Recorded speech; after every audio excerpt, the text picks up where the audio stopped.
Hello viewers, कैसे हैं आप? उम्मीद है आप सब लोग खैर और खैरियत से होंगे। मेरा नाम है डॉक्टर विजय कुमार एस सचदेव और मेरे यूट्यूब चैनल का नाम है expert of disease and it's treatment. तो आज का मेरा जो टॉपिक है वो है कि हमारे हाथ और पाँव या कभी कभी सर भी जो है ना वो सुनकी हो जाता है। कभी जो है ना लेफ्ट आर्म, कभी राइट आर्म, कभी लेफ्ट लेग, कभी राइट लेग, या कभी कभी सर का कोई ये वाला हिस्सा या पीछे वाला हिस्सा या लेफ्ट या राइट वाला हिस्सा जो है वो कभी कभार हमारे यहाँ सुन्न हो जाता है। ज्यादातर हमें जो लोग मिलते हैं या लोग कहते हैं या हमारे जो ज्यादातर क्लिनिक में डायग्नोसिस होता है वो हम जो है ज्यादातर डायबिटीज की तरफ ज्यादातर हम गामजन होते हैं कि डायबिटीज की वजह से पेरिफेरल न्यूरोपैथी हो गई है, जिसकी वजह से जो है ना वो सुन भी हो जाता है और नमनेस से टिंगलिंग और जो है हाथ पांव का जलना वगैरह या न्यूरोपैथिक पेन दर्द वगैरह भी होता है, यानी कि और वो मोस्ट लाइकली डायबिटीज मेलाइटिस की वजह से हो जाता है, चाहे वो इस्कीमिक हो, चाहे वो ब्लड सप्लाई की कमी की वजह से हो या पेरिफेरल न्यूरोपैथी की वजह से। दो असबाब होते हैं डायबिटीज मेलाइटिस में, एक होता है ब्लड फ्लो की वजह से और दूसरा जो होता है जिसमें इस्कीमिया हो जाती है और दूसरा हो जाता है न्यूरोपैथी की वजह से, जिसकी वजह से माइलिन शीथ जो है वो डिजनरेट हो जाती है या डैमेज हो जाती है, जिसकी वजह से डायबिटिक केसेस में पेशेंट्स को जो है न्यूरोपैथी डेवलप हो जाती है और उसकी वजह से नम्बनेस, टिंगलिंग, लॉस ऑफ जो है सेंसेशन और प्रिकिंग सेंसेशन और सीवियर पेन जो होता है वो होता है। ये हो गया हमारा डायबिटीज मेलाइटिस। मगर दूसरे भी असबाब है जिसकी वजह से भी पेशेंट हमारे पास आते हैं जिनको डायबिटीज मेलाइटिस बिल्कुल नहीं होती और उनकी ब्लड शुगर 100% नॉर्मल होती है, यानी कि विद इन नॉर्मल लिमिट्स में होती है और उसमें डायबिटीज मेलाइटिस का कोई भी साइन एंड सिम्टम या लेबोरेटरी इन्वेस्टिगेशन उसको सपोर्ट नहीं करती। मगर पेशेंट को फिर भी जो नंबनेस की या सुन हो जाती है उनके पाँव या कभी कभी प्रिकिंग सेंसेशन जो है वो लॉस हो जाती है। प्रिकिंग यानी कि उसको जो है चुभन महसूस होती है, यानी कि एक तो सुन हो जाते हैं उसके जो है हाथ या पाँव या सर वगैरह, दूसरा उसको जो है कभी कभार जो है हाथों में या पाँव में चुभन महसूस होती है और तीसरा कभी कभी हम उनकी जो है हाथों में और पाँव में बर्निंग सेंसेशन महसूस होती है, जिसको हम कहते हैं बर्निंग फीट सिंड्रोम या बर्निंग हैंड्स सिंड्रोम भी कहते हैं। और ये जरूरी नहीं है कि डायबिटीज मेलाइटिस में, इसके जो अदर काजेज मैं वो आपको बता देता हूँ, उसके बाद जो है हम जो है ट्रीटमेंट की तरफ आते हैं। अदर काजेज में ज्यादातर जो हमने देखा है वो देखा है सर्वाइकल स्पॉन्डाइलाइटिस, यानी कि इंटरवर्टिबुलर डिस्क बिटवीन जो है ना सर्वाइकल जो है ना वर्टिब्रे है उसमें वो नैरो हो जाती है, जिसकी वजह से सर्वाइकल पेरिफेरल नर्व्स जो है ना उस पर प्रेशर आ जाता है, जिसकी वजह से लेफ्ट आर्म या राइट आर्म, ये डिपेंड करता है कि आपकी कौन सी जो है ना पेरिफेरल नर्व वो कंप्रेस होती है या डिजनरेट होती है या प्रेशर में आ जाती है, जिसकी वजह से आपको नंबनेस भी महसूस होगी, यानी कि सुन हो जाएगी आपकी बाजू वगैरह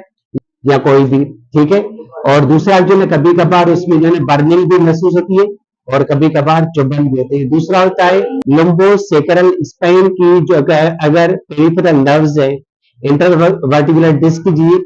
जो है कंप्रेशन हो जाती है या डिजनरेशन हो जाती है, दोनों में से एक चीज हो सकती है, या कंप्रेशन हो या डिजनरेशन हो, या कभी कभार जो है ना विटामिन B12 की डेफिशिएंसी की वजह से उसकी वजह से भी जो है सुन्न हो जाते हैं, या कुछ ड्रग्स ऐसी हैं जिनके ज्यादातर यूज होने की वजह से भी हमारे यहाँ जो है पेशेंट को जो है सुन्न होने की तकलीफ होती है। जैसे हम प्रोलॉन्ग यूज ऑफ आयनिश हम ज्यादा यूज करेंगे, या prolong use of H2 receptor antagonist, या प्रोलॉन्ग यूज ऑफ PPI और यूज ऑफ मेटफॉर्मिन और INH, PPI, H2 receptor antagonist, अगर हम इनका प्रोलॉन्ग यूज करेंगे या कभी कभार हमारे जिस्म में कैल्शियम की डेफिशिएंसी की वजह से या कभी कभार हमारे जिस्म में विटामिन B12 की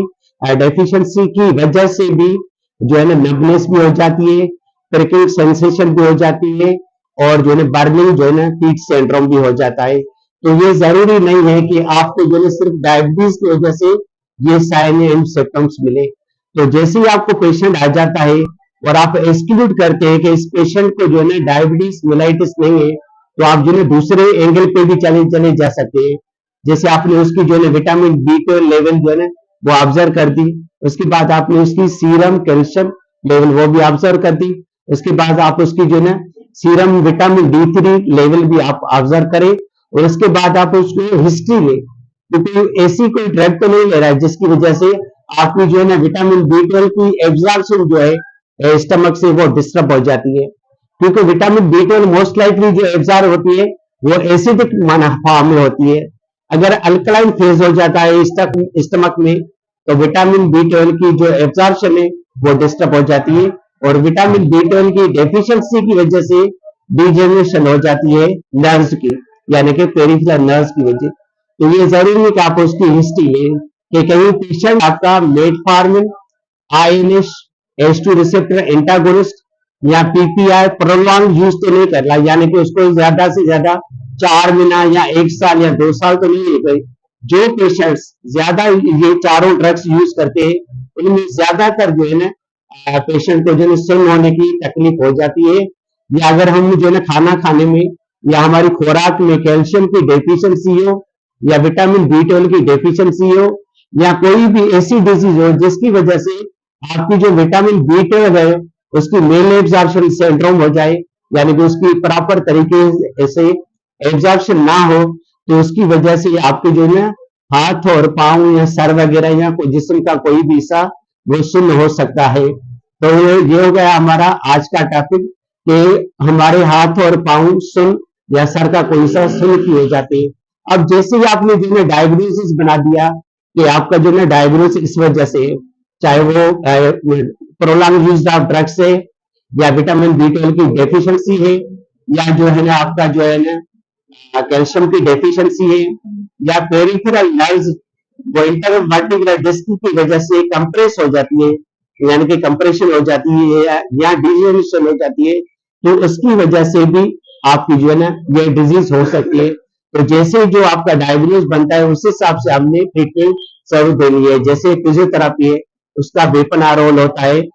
जो है नमनेस में फिजियोथेरापी का। दूसरे लेवल पे जो है ट्रीटमेंट है उसमें आपने जो है विटामिन B12 की डेफिशिएंसी को कम कर देना है, और तीसरे नंबर पे आपने जो है